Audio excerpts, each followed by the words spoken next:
Are you a little weird guy? Are you in desperate need of some wardrobe essentials? I got you. I too am one such little weird guy. And up until about a year ago, I mostly shopped for statement pieces, funky stuff, patterned things. And then I realized that nothing went well together. And I was lacking all of the basics that would help cohesively mix and match things. So I wanted to share with you guys my list of wardrobe basics that I think everyone needs, that you can hopefully reference if you are also in need of some basics for this spring and summer season. Now, one of the most important things I learned over this past year or so while building out my basics was that there's a difference between a regular basic and an elevated basic. I typically go for the elevated basics because I think they just have more personality, they align with me more, they're not quite as boring, I guess. But I do still have some regular basics that I think are really essential to every wardrobe. Okay, so let's jump right in. We're gonna start off strong with elevated basic tops. I have a couple of very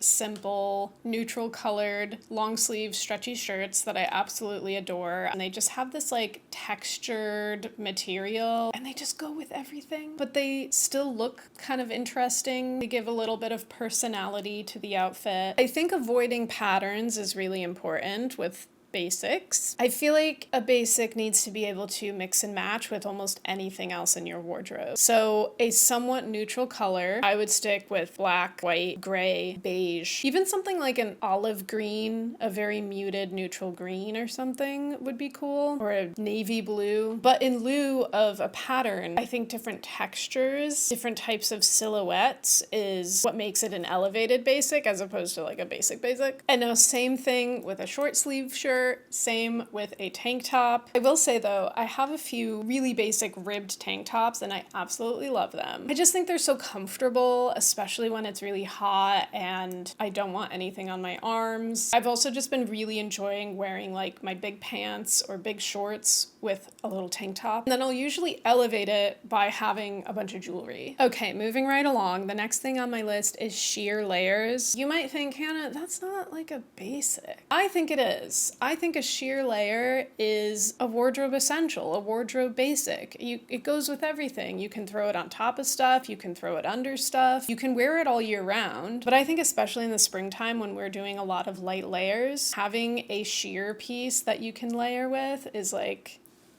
because picture this, you can have your basic rib tank, a pair of jeans, blue jeans, black flats. That alone is like, wah, wah, really basic. Throw a little sheer layer on top. Mind blown. I'm just kidding. But it does elevate it a lot. It kind of makes it an outfit. You know what I mean? I love a sheer layer. I have a couple of sheer long sleeve tops, but I think I want some that are a little bit lighter and that I can like put over stuff and are a little bit cooler, like temperature wise. Because once we start getting into summertime, the long sleeves have got to retire for a minute. The next thing on my list is a short black skirt, short black skirt perhaps. I would personally prefer to have a skirt, but I did thrift a skirt that fit me really well. The price was right, so I just got it. And I was like, I'll just wear some little shorts underneath. I do think having a basic little black skirt is such a wardrobe essential. It's gonna go with everything, guys. It's gonna look cute. Pair it with a funky top, pair it with like an ugly little sneaker. You can like layer it, throw some little like lace details on over top. It's definitely a very versatile must-have item. And I think even though this is really basic, you could still get something slightly funky. Maybe something a little asymmetrical, something with a little bit of layering, maybe some really basic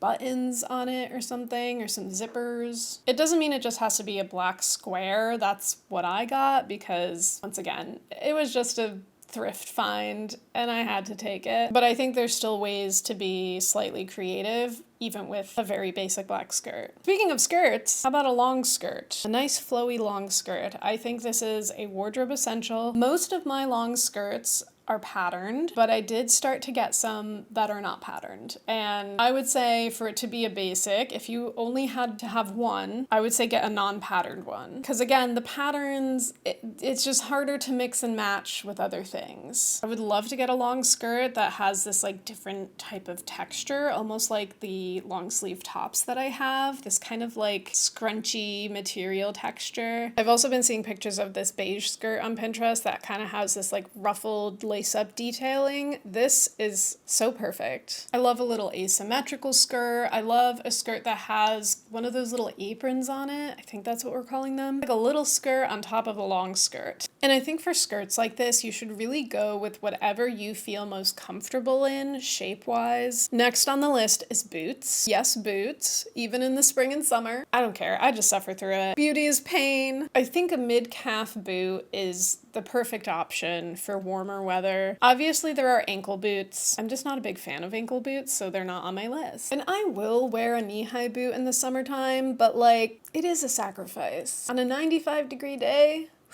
I must be like really wanting to wear them to do that. But I recently got a pair of Vagabond lace-up sky boots. I absolutely love these things. Highly recommend, worth the price. They're so comfortable. Definitely go a full size up if you're interested in getting them. But I plan on wearing these for the foreseeable future. I'm not stopping. And I think they look really good with springtime attire. I'm excited to wear them with some little dresses, skirts, shorts, all the things. I actually watched a little bit of Justin Bieber's Coachella set this morning, and he was wearing these baggy barrel jean shorts, which we'll be coming back to in a minute. And then he had these like chunky, kind of rain boot shaped pull-up mid-calf boots. There was something a little off-putting about the really long short and the tallish boot, but I kind of liked it. I was like, it's kind of ugly, but I kind of like it. I actually recently got a pair of long shorts from Uniqlo, and I'm curious how they'll look with my boots. Okay, well, since we're halfway here, let me just go to the next thing, which is big ol' shorts. I love a pair of big ol' shorts. Like most people, my shorts have gotten longer and baggier throughout the years. I'm really not in my short shorts era anymore. Maybe if it's like a little athletic short. So as I said, I got the long pleated shorts from Uniqlo. I also have a pair of like kind of baggy, just slightly oversized jean shorts. Why do I specify big old shorts instead of just any type of short? That's just because that's the era I'm in. I also feel like there's a lot more you can do with a short that has a little bit extra material. So yeah, I think like a loose fitted jean short is number one in terms of building out your basics wardrobe. Next on the list is one of my number one favorite items in my wardrobe of all time, and that is culottes. Culottes are basically just elevated hobbit pants, and I love that about them. What I love about a culotte is that they have really wide legs, so they're nice and breezy. And they look good with all kinds of footwear. You can wear these with like a little flip-flop. You can wear these with a boot. You can wear these with a loafer. I think they just transition really seamlessly from colder weather to warmer weather. You can wear them in both. At least I'm going to. Both of my pairs of culottes are, once again, from Uniqlo. I get a lot of my pants from Uniqlo because they just fit me really well, and I have a really hard time finding pants that fit me. I don't know why. Next on my list is a white blouse. I think a white blouse is really important for the spring and summertime. Obviously, there's so many variations you can do here, so many different styles, but a white cream-colored button-up top is such a staple. I think everyone should have one of these. I'm actually looking for one of these myself. I have a couple white lacy button-up tops, and I love them, but I'm looking for one that's not lacy. For the days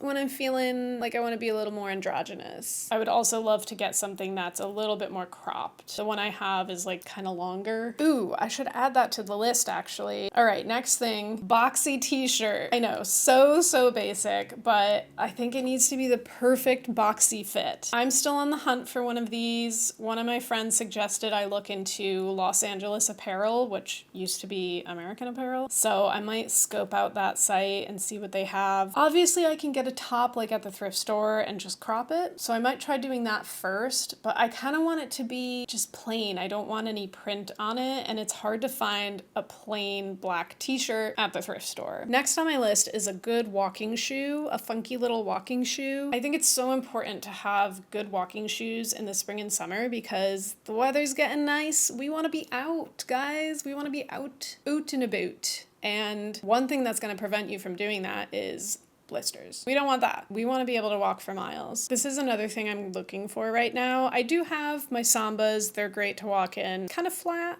but like they're fine. I have a pair of loafers that are pretty comfortable for the first hour or two of walking. After that, gets a little rough. And then my new boots, honestly, are extremely comfortable to walk in. But sometimes you don't want a boot. I'm looking for sneaker. I think I talked about this in a video semi-recently. I've been eyeing these black Solomon sneakers. They look really comfy. They look really cool. They're a little like futuristic looking in a way, and I kind of like that about them. But they're sold out. What the heck, guys? So I've been like patiently waiting for them to be restocked. I might have to look elsewhere. Next on the list is a biker short. And while I think it would be awesome if you wanted to Princess Diana it in your biker shorts, that's not really the style I'm referring to. I just mean it's important to have a good biker short to put under your skirts, under your dresses. We don't want to feel uncomfortable if a big old breeze comes through and messes everything up. I always wear a little pair of shorts under my skirts and dresses. I personally would rather just feel comfortable if a big gust of wind comes. Next on the list is a blazer. I have this slightly oversized, beigey, multicolored, houndstooth patterned blazer that I absolutely love. I will say, it doesn't quite go with like everything in my wardrobe, so maybe that doesn't make it quite a basic. I think you could get something a little bit more neutral colored, but it does feel like such a spring essential because we're not wearing our winter coats anymore, but we still want to stay a little bit warm on those cooler spring days. I think a blazer is also great for layering. I love wearing a tie with it. Untucked baggy blouse, tie, little loose, oversized blazer. Like it's very much giving casual Diane Keaton look. And I think oversized is the way to go. The only way to go with a blazer.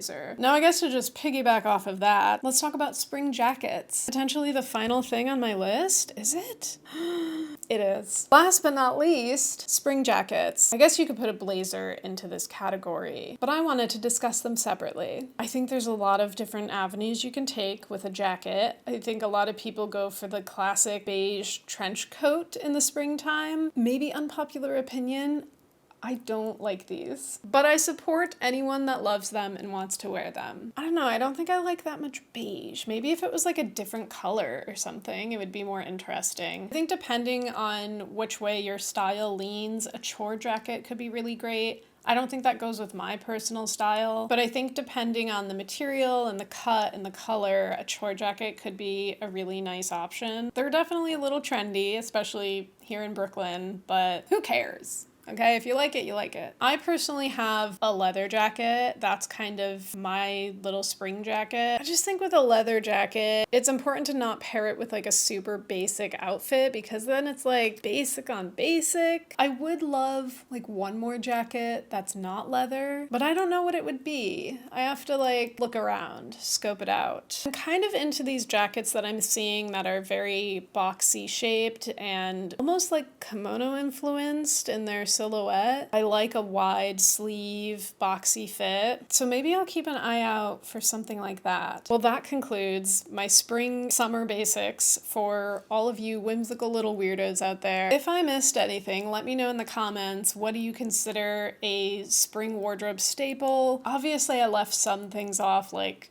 a good pair of jeans, ballet flats. There's always room for a part 2. If you guys liked this, let me know by giving it a like, thumbs up, maybe subscribe. We would love to have you here. And you know, if you're interested in finding me on other parts of the internet, I'm usually lurking on Instagram, TikTok, music on all major music platforms, and I'll see you guys in the next video. Bye!